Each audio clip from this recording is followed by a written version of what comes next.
What's up guys, Shouri here, and today I wanted to go over the Survivor with the Joker, one of my favorite combos. And even if these guys are going to be using Wasp, and then they're going to be using things like Orochi, you can come out swinging strong with this combo. One thing you have is your bleed damage can take him out after you died, like just happened there. And then always a throwing knife is good, even if like right there you're not hitting the headshots, you can end up getting these kills. Right there, the Joker does so much damage, and the throwing knife, even with the rocket coming in, doesn't matter. We're going to get it, and then get the last guy low enough so our teammates can carry out the victory. And all of this has to do with the simple fact that you're doing so much damage from your Survivor, from that medium to long range, and then you're coming in with the Joker, and you're just getting an insane amount of damage, especially because the Joker, on every third shot, does a huge amount of extra damage. Right there, we are going to rush in with our amazing pistol and then knife him to get that 4 at once. Usually I wouldn't suggest you do that, but I wanted the 4 at once, so I ran in anyways. Normally the better option would have been to retreat and then kind of just help your teammates with the orb, but hey, 4 at onces are 4 at onces. Luckily, we were able to get the throwing knife kill there before we died to the guy with the rocket, but he did give us the ability to rocket at will, because hey, if they're gonna rocket, I'm rocketing, screw this.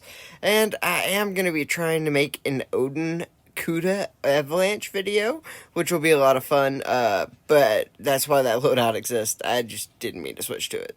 Right here, I have no idea where they are, and so this guy kept hitting invisibility when he would have the orb, and so it would take him off of the map, and so I was just guessing that he was right there. That's why I rocketed. Like, it kind of might not have made sense, but he'd been doing this a lot. And so basically, if you use Mirage while you have the orb, it no longer tracks you as a red dot, and it basically just makes it look like the orb disappeared. But luckily for us, we are able to get that orb. We're just going to sit in the corner. I did speed things up a little bit because we waited here for a little while. Luckily for us, we did hit him for over 4,000 on that first shot because it was the bonus damage shot of the Joker, making it to where it was a 2-shot headshot. And that's basically what we're just going to keep trying to go for. And right there, we get him really low. He ends up hitting the Undying, or we probably would have killed him there too.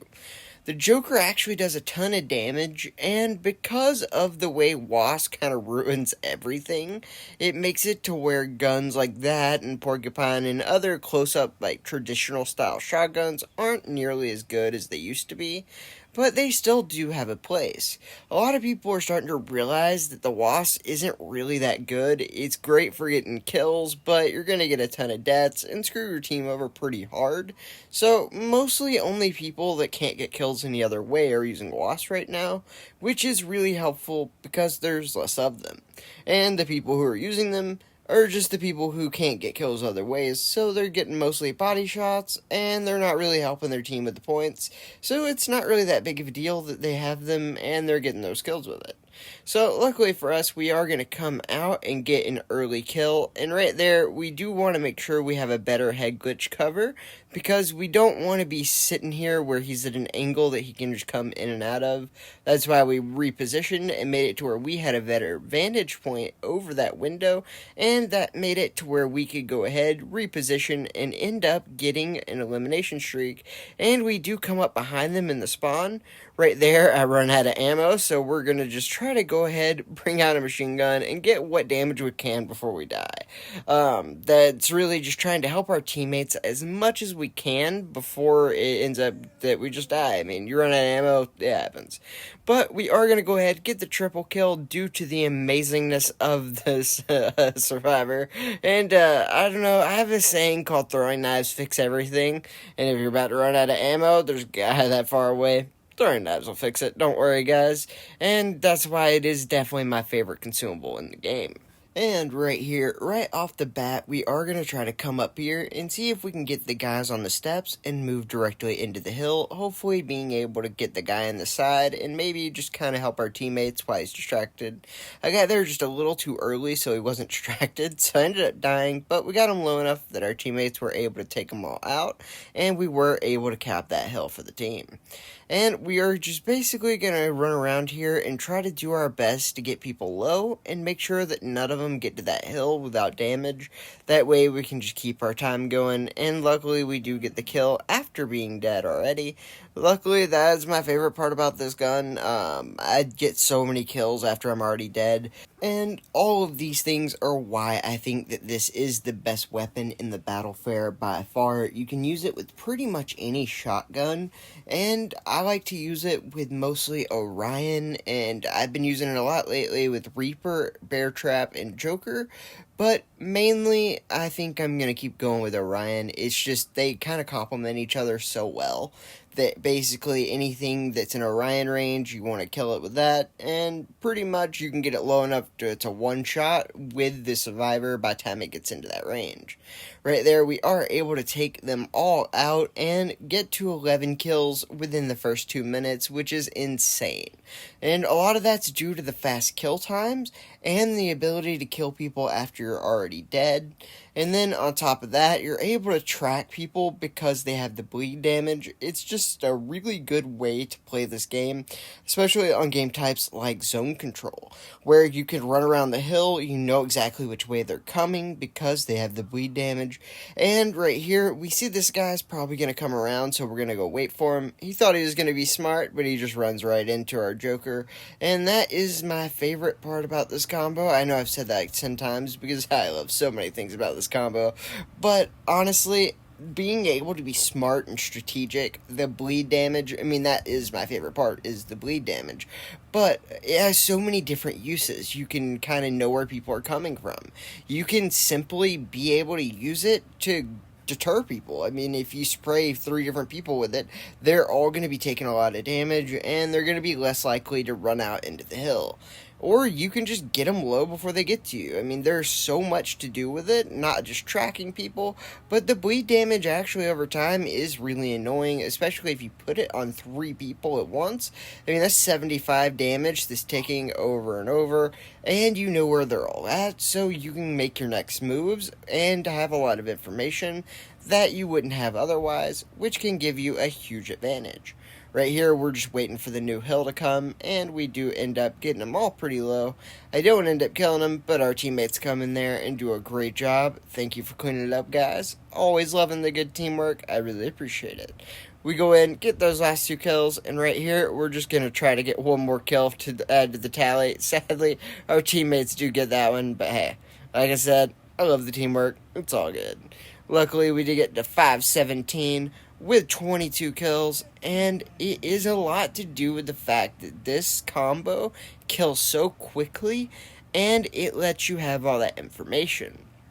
This allows you to get a ton of different kills, it allows you to live longer, and the bleed damage in that other game, I think I got 3 kills after I was dead.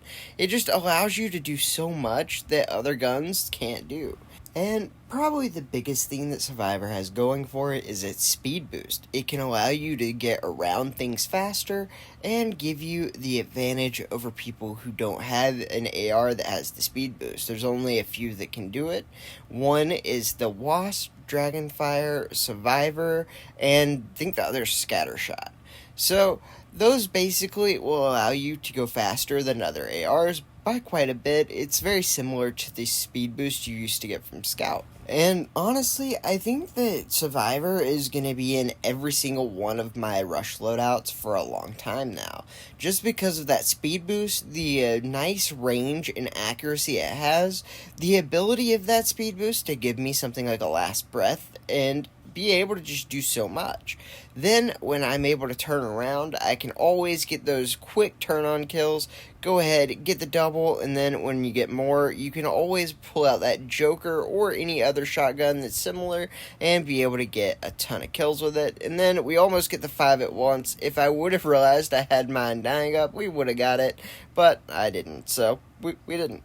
But it's all good, because right here, in an almost tied game, we are able to just move around with our speed boost, use the quick shooting ability of our Survivor to go ahead, get the triple, get up by 100, and right here, we are going to go ahead and be able to get the elimination streak. And then here, we're going to go ahead and just use our speed boost to be able to go around, hit our undying, live long enough for our teammates to get that last kill. and get out of that game alive. Right here, this is the start of a game, and so we're going to go ahead and stop their C cap, but we're going straight to B. We ended up getting B, but we died, so we came right back out, and we go ahead and try to take back B. When we do it, we're going to just go ahead and try to figure out where they are. We know there's at least one at C, but I'm not 100% sure where he went. So I go ahead and get the B guy, and then we found where that C guy went.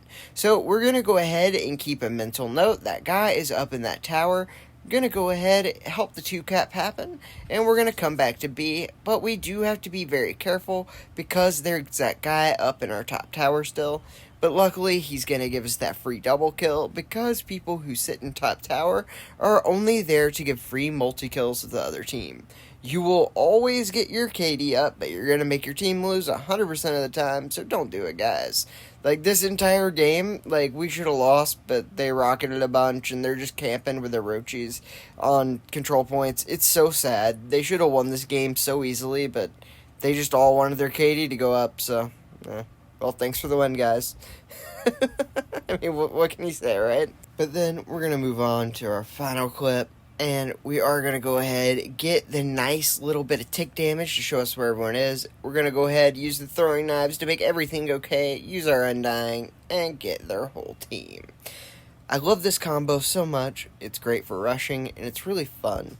Pretty much any shotgun can work with this combo, and it's really nice. That's why I think Survivor is by far the best thing in this battle fair, and I hope you guys have enjoyed this. I know I have. Thank you to my donators and channel members. I appreciate you guys so much, and I hope you all have a great day.